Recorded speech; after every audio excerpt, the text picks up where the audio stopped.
Donc vous êtes bien à l'écoute du Triple 6, l'émission c'est Split Screen et vous êtes avec nous jusqu'à 22h et quelques. Et pour ce soir, on va commencer donc comme on l'a dit, peut-être juste rajouter quand même l'information sur ce qu'on vient d'écouter, parce que je pense que la plupart ont reconnu comme le film extrait en fait cette musique qui est quand même assez atypique. C'est le générique de début de Fight Club. Exactement. De Fincher, et c'est les Dust Brothers qui ont composé la BO de tout le film. Voilà, donc peut-être tout à l'heure on s'en réécoutera une autre. Voilà. Mais, ok. Voilà, donc voilà, c'est... Voilà. À l'image du fil rouge qui va être Fincher de toute façon ce soir. Voilà, c'est ça, complètement. Après, ces musiques deviennent beaucoup plus, quand même, beaucoup plus posées en fait, quand même. Là, c'est Fight Club, quoi. J'ai l'impression qu'il va y avoir du social network. Non, je sais pas. Hein. Peut-être. J'ai peut-être. Je me trompe peut-être. Bon, on verra tout à l'heure. Allez, on va peut-être commencer par nos étoiles contraires. Allez, tu fais le pitch. Le pitch, oui, ok, oui, c'est très simple. Hein, c'est l'histoire de Hazel, qui est atteinte d'un cancer en phase terminale. Alors, je sais plus quel cancer c'est, et qui se déplace avec une bonbonne d'oxygène un petit peu. Enfin voilà, elle a besoin d'oxygène pour respirer, et un petit peu pour justement parler de cette maladie-là ou quoi que ce soit, ses parents vont un petit peu l'obliger à aller dans des cours, enfin pas dans des cours, mais dans des sortes de réunions un peu du de type groupes de soutien, voilà, avec d'autres personnes, d'autres jeunes de son âge, car elle a 17 ans, qui sont atteints d'une maladie, voilà. Et donc elle va rencontrer un jeune homme de 18 ans. Qui lui aussi a été, en fait, on a dû lui couper la jambe parce que justement son cancer se propageait, et il dit qu'il est en rémission. Et voilà, donc en fait une histoire d'amour va démarrer entre eux. Enfin, en tout cas, lui va être très rapidement attiré par Hazel, mais elle va être plutôt dans la défensive. Et voilà, donc en gros c'est une histoire d'amitié et d'amour entre sur fond de maladie. Sur fond de maladie et de mort. Dire ça parce que c'est quand même la mort plane en fait de manière et assez planante dans le film, on va dire. D'ailleurs, je préfère le titre original qui s'appelle The Fault in Your Stars, la faute à nos étoiles. The Fault, oui, c'est bien la faute. Ah oui, d'accord, ok. Donc nos étoiles contraires, je sais pas trop, je comprends pas forcément. À partir du moment où il y en a une qui va vers la mort et l'autre qui va vers la vie, voilà, peut-être que c'est. Ouais, c'est peut-être ça. Parce que le titre original est plus parlant. C'est vrai, parce qu'en fait, j'avais mal lu. En fait, initialement, je pensais que c'est The Fall, en fait, la chute de nos étoiles. Non, je trouvais que aussi pas mal aussi. Mais The Fall, d'accord, ok. Oui, c'est vrai que The Fall, la chute de nos étoiles. Rebaptisé. Ouais. On peut quand même juste préciser que ce film est l'adaptation en fait d'un livre à succès, hein, comme assez souvent dans le domaine. Et voilà. Alors, par quoi commencer par rapport à ce film ? Par quoi commencer ? Alors moi, c'est vrai que quand je voyais la bande-annonce, ça me faisait beaucoup penser à un autre film un petit peu du même genre, d'un personnage qui est un peu au bout du rouleau, entre guillemets, et qui va rencontrer quelqu'un qui va lui redonner un petit peu goût à tout ça. Ça m'a fait penser évidemment à Garden State de Zach Braff. C'est pour ça que oui, parce que c'est pas les mêmes états, hein, parce que les gens ne sont pas les mêmes états. Non, mais justement, mais il y a quand même des similitudes, et d'ailleurs dans le film il y a des similitudes. Mais après, évidemment, tous les personnages ou quoi que ce soit n'ont plus de rapport ou quoi que ce soit. C'est vrai que dans Garden State, il n'y a pas cette mort, même si la mort est quand même présente par le biais du personnage de la mère. Elle n'est pas présente sur les personnages eux-mêmes. Dans Nicolas, c'est vraiment les personnages eux-mêmes qui peuvent mourir. Voilà. Donc voilà. Mais après, il y a des petites scènes qui font quand même penser à Garden State. Et dans le fond, c'est un peu le même truc, sauf que c'est pas le même âge. Et effectivement, les personnages sont complètement différents. C'est pas au même stade de la vie. Voilà, ils sont pas au même stade de la vie, mais ils sont plus jeunes aussi. À la base. Voilà. Donc c'est pour ça que j'avais envie de voir. Et le film. Et on va revenir souvent. Bon, il dure 2h13. Parce qu'on a vu des films longs, hein. Ouais. Voilà. Ah oui, alors c'est le maître mot ce soir, c'est des films longs et arrêtez de faire des films longs, voilà. On n'arrive pas à les caser. Je pense qu'on va en parler. Bon, bref, il dure 2h13. Mais le film, en fait, moi, quand j'ai fini de le regarder, pour moi, il est bourré de défauts. C'est un film qui est bourré de défauts. Il y a plein de clichés, il y a plein de poncifs, il y a plein de trucs qui, voilà, si on regarde vraiment, si on est vraiment tatillon, voire même pas limite pas tatillon, mais c'est, voilà, il y a des poncifs, il y a des clichés, on les voit et elles sont parfois un peu gênantes. Mais pourtant, le film fonctionne. C'est-à-dire que l'histoire est quand même déjà les comédiens jouent bien. Et puis l'histoire est bien écrite, et puis elle est touchante aussi. Et voilà. Bon, après, effectivement, 2h13, c'est long. Il faut couper. Voilà. À un moment donné, il faut couper pour que le film ne soit pas trop long. Et là, il est effectivement un peu long, et ça, c'est le défaut prioritaire à mes yeux. Après, moi, j'ai trouvé l'histoire touchante, j'ai trouvé les comédiens bons. Voilà. Et voilà, c'est tout. C'est qu'en fait, voilà, après les clichés, je pense qu'on a les mêmes dans la tête. C'est l'écrivain avec joué par William Dafoe, ça c'est de trop. La scène, alors avec Anne Frank, dans la maison d'Anne Frank, elle aurait très bien pu fonctionner, mais pourquoi finir avec des applaudissements? Je ne sais pas. Oui, c'est vrai. C'est assez gênant d'ailleurs. C'est gênant d'ailleurs parce qu'on ne comprend pas. C'est pas la fin d'un film américain. D'habitude, à la fin d'un film américain, ils applaudissent, mais là, c'est même pas la fin du film. C'est la moitié. Bon, généralement, ils s'applaudissent parce qu'ils ont sauvé le monde. Là, en l'occurrence, ils s'applaudissent, on ne sait pas pourquoi. Voilà. Si on sait pourquoi, quand on a vu la séquence, mais on va peut-être pas la raconter non plus. Il faut pas la dire. Et voilà, mais malgré tout, je trouve que le film, il se laisse regarder, il se laisse.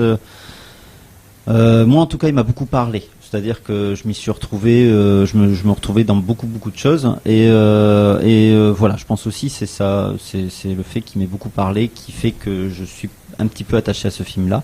Après, voilà, il y a beaucoup de défauts, mais voilà. Je te rejoindrai totalement dans le sens où, alors, les de 2h15, 2h05 ou 2h10, je ne sais plus, en tout cas les plus de 2 heures de la durée du film, n'ont pas été pesants comme sur d'autres films. J'ai vu récemment des films qui ont été... Ça, c'est vrai.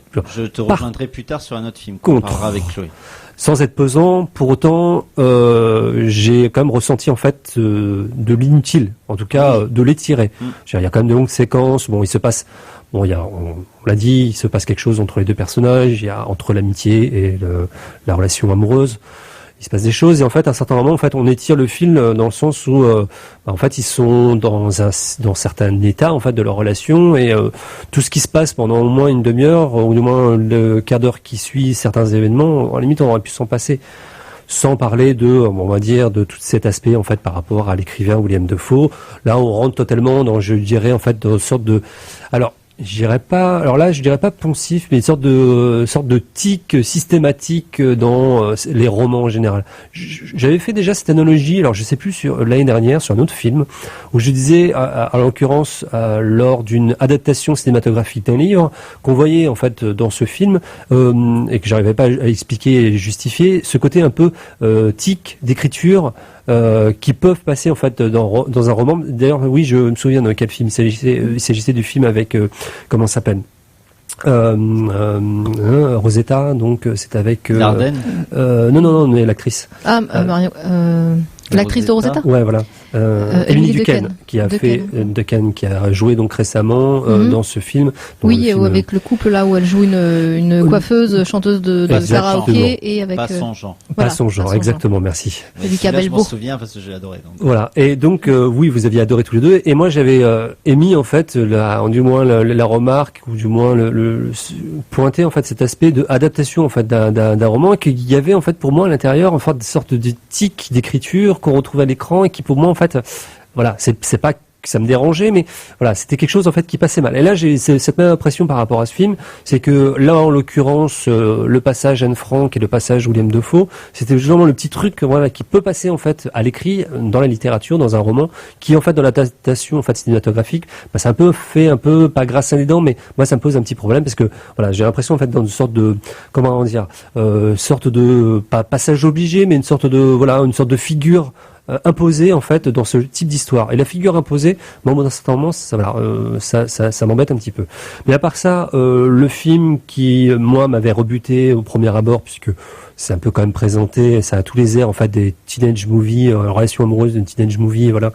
Donc on pense quand même qu'on va tomber sur ce genre de film avec tous les poncifs en fait du genre. Et justement, on en sort un petit peu. Alors c'est vrai que les deux individus, les deux personnages qui, un est en rémission et l'autre en pleine maladie, voire même sur le déclin. C'est vrai qu'ils sont plutôt mignons tous les deux, que voilà, j'ai presque envie de dire que la maladie ne transparaît pas forcément, alors à part, je veux dire, quelquefois s'étouffer, parce que voilà, on n'a pas vraiment de manifestation plus que ça en fait physique. Voilà, on n'a pas cette sensation en fait de corps en fait qui se désagrège, je trouve, en fait, par rapport en fait à la représentation des deux personnages. Même voilà. Pour la jeune femme qui est en phase terminale. Ah ouais, même pour la jeune femme, à part en fait quelques problèmes respiratoires, c'est un moment des crises. Donc voilà, bien appuyé au niveau mise en scène pour bien faire comprendre au spectateur qu'elle est vraiment dans une phase vraiment très déclinante et que son corps est vraiment en train de décliner comme c'est pas possible. La plupart du temps, à part lui maquiller quelques cernes, on n'a pas l'impression d'être devant en fait vraiment quelqu'un qui est vraiment dans un stade très avancé en fait de la maladie. Donc c'est bon, c'est le petit reprochement. Je mettrais ça aussi sur le compte qu'on n'a pas voulu non plus trop, on va dire, les marquer physiquement, parce que les deux personnages doivent rester quand même un minimum mignons pour que les spectateurs, je dirais pas identifiés, mais puissent se trouver en fait, être attirés en tout cas par les deux personnages. Puis il faut pas oublier quand même que ça reste un teenage movie. Oui. Il est à destination des. Mais dans ce cas, 15, 18 ans. C'est peut-être en cela qui est la qualité, c'est que à destination, donc un teenage movie, donc à destination des adolescents. Ils arrivent quand même, mine de rien, à faire passer en fait certaines choses, ce que l'on retrouve pas forcément dans les teenage movies, qui vont, s'ils abordent la mort, ça va être un peu, ce qui va être un peu un canevas de fond, qui va être un peu traité de manière un peu maladroite ou un peu poussive. Là, vraiment, c'est quand même assez pesant parce que on est dedans. Parce qu'il y a quand même tout le passage sur les propos en fait des parents qui sont en train de dire expliquer que c'est quand même très difficile de voir leur fille en fait mourir petit à petit devant leurs yeux, de pas pouvoir agir, et en fait pour eux c'est vraiment un drame, et ça par contre on le ressent bien en tant que spectateur, et ça pour ça c'est vraiment là quelques points en fait positifs que l'on peut dire par rapport au film. Les acteurs aussi sont 2 points positifs, moi je trouve. Cette actrice la Shailene Woodley. Shailene Woodley, qui encore une fois on a vu, est-ce qu'on a eu l'occasion aussi, on avait parlé très rapidement quand on avait parlé de Divergente, mais c'est vrai que c'est le même duo. Oui, d'ailleurs, en plus. Bon, d'ailleurs, ce qui est drôle, c'est que dans l'un des films, ils jouent frères et sœurs, là, ils jouent en fait les amants. Bon, voilà, c'est le petit détail. Mais c'est vrai que cette actrice, qu'on a presque l'impression en fait de la voir surgir de nulle part. On n'en entendait pas trop parler, on n'a pas trop eu les spotlights, et en l'espace de quelques films, même si ce sont des films, c'est pas non plus des films, qui ont été totalement, les grands films de, je sais pas moi, de films de la critique sur le chose.